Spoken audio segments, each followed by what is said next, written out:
ადამიანში ვაფასებ პატრიოტიზმს. ეს არის ყველაზე დიდი რამ. ყველაზე დიდი ცნება. თუ იმიტომ რომ თუ არსებობს ეს თვისება, ეს ადამიანი არ შეიძლება იყოს ცუდი. ეს ადამიანების თვისებები ვრცელდება აბსოლუტურად. ჭადრაკში მოღვაწეობის დროს. საერთოდ ახლა არის ისეთი აზრი შექმნილი, თითქოს და როცა კონკურენცია აქვს, ურთიერთობა ფუჭდება. მე მაგალითად სრულიად თავამად განვაცხადო, რომ აბსოლუტურად ურთიერთობაზე არავითარი მეტოქეობა არ მოქმედებს, თუ რა თქმა უნდა, ეს მოჭადრაკეები ურთიერთის მიმართ კარგად იქცევიან და დაცულია ეს სპორტული ეთიკა, რომელსაც მე პირადად უდიდეს მნიშვნელობას ვანიჭებ და პატივს ვცემ. ლევიტი და მეადამავიწყდება შენი ერთი პარტია ოლიმპიადაზე. აი ზუსტად იმისი ტოლფათი ებრაულად ეთნის დასმა და შამათის მიღება. არა, გამოთიშვები. არა, საერთოდებით იყო მძიმე თამაშები საერთოდ.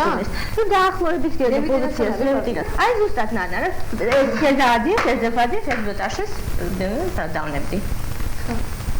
საოცარი არის. შეიძლება აი ესეთი პოზიციის წაგება ყველა ფიგურა რო უკეთესი გას. მე როდესაც დაიწყე ჭადრაკის სასახლეში სიარული, ესე და მოთახში მეცადინეობა, ახლა კაცობაზე რატომღაც ყურადღება მომაქცია, ალბათ რაღაც საჭადრაკო მონაცემები მქონდა და ჩემზედაც თქვა, რომ აესო როდესმე მატჩს ითამაშებს ნონა გაფრინდაშვილთანო.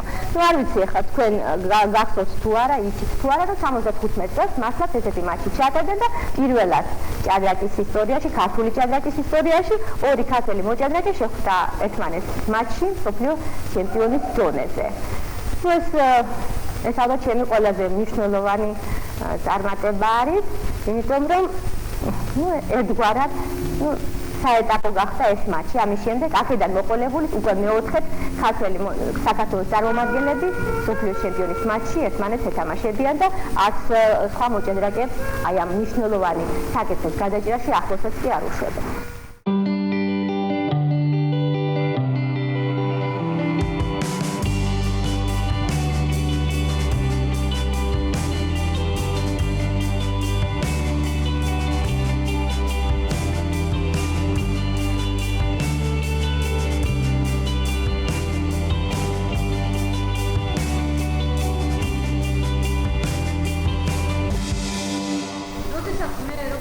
ჩემპიონი, ასე ვთქვათ, მიწოული ვიყავი სხვადასხვა ტურნირებში და გამოვდიოდი ვაჟთა ტურნირებში.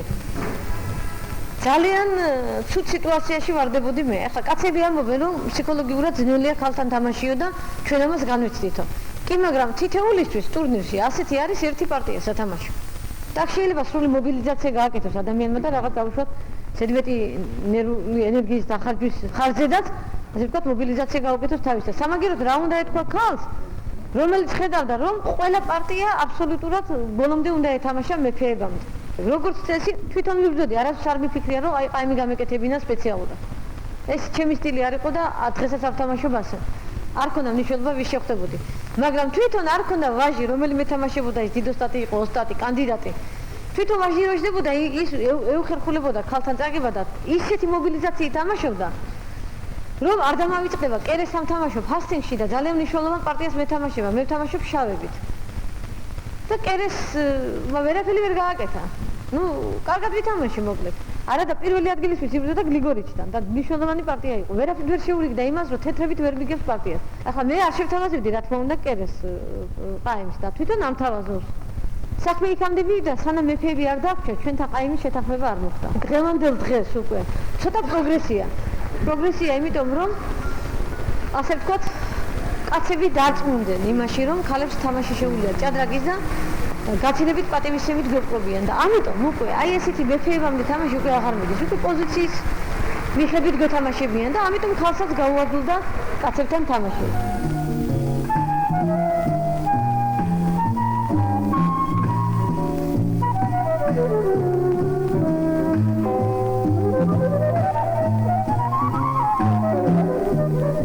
ჩვენ ორჯერ გამოვედით ამ შემადგენლობით, ორჯერ გამოვედით ოლიმპიადაზე.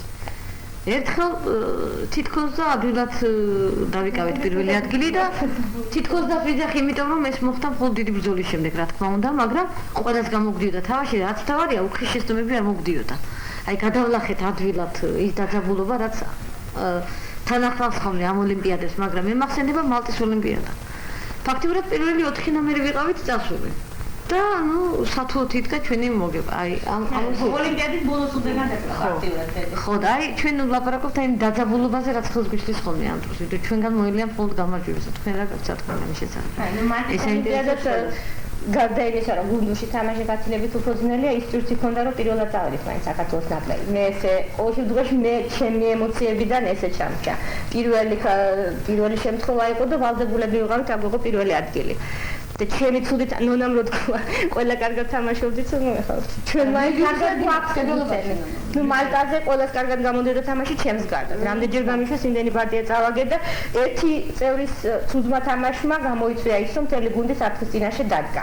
და ნუ ეს იმდენად ტკივნეული იყო, ნუ ძალიან კარგად მახსოვს, მესამე პარტია რო წავაგე აღარ მახსოვს ვისთან იყო. ერთი დღე ლოგინიდან ვერ ავდეგი, ისეთი ძნელი იყო. ნუ ეხლა თვალებში შეხედვა მიჭიდა და მეშინოდა, მაგას ვერ ვიტყვი გუნდის წევრების, მაგრამ ყოველ შემთხვევაში დარტყმა საკმაოდ არაფიზიკური და ფსიქოლოგიური საკმაოდ ძნელი იყო. არა, მარტო ისიც არ იქნებოდა საკმარისი, როცა დავუშვათ იგივე გუნდის თუ 3 წელს გამოდის თამაში, ესეც არ არის ცუდი, იმიტომ სამი ძირითადია, ხო, ფაქტიურად. ნუ ერთი თადარიქშია, მართალია მონაცვლეობით თამაშობთ ხოლმე, მაგრამ უნგრეთის გუნდს კონკურენტებს ჩვენ ძალიან მაგრა უმართლებდა იმ ოლიმპიადას. რა თქმა უნდა, ესეც ძალიან მაგრა.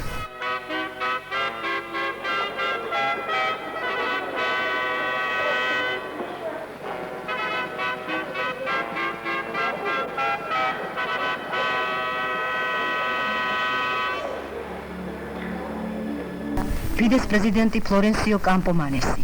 Well, as far as I have known that ქართველმა მოჭადრაკე ქალებმა შორს გაიტანეს თავისი სამშობლოს სახელი. ისინი მართლაც შეუდარებელნი არიან ნიჭით, ოსტატობით, ნებისყოფით, თავდაჭერით. მართლაც საოცარია. ამბობენ, რომ სახელგანთქმული ქართველი მოჭადრაკე ქალები არიან არამხოლოდ ერთი რესპუბლიკიდან, არამხოლოდ ერთი ქალაქიდან, არამედ ერთ ქუჩაზედა ცხოვრობენ. same street, is that so? Almost like this, not quite true, but Yes. nearby. Yes.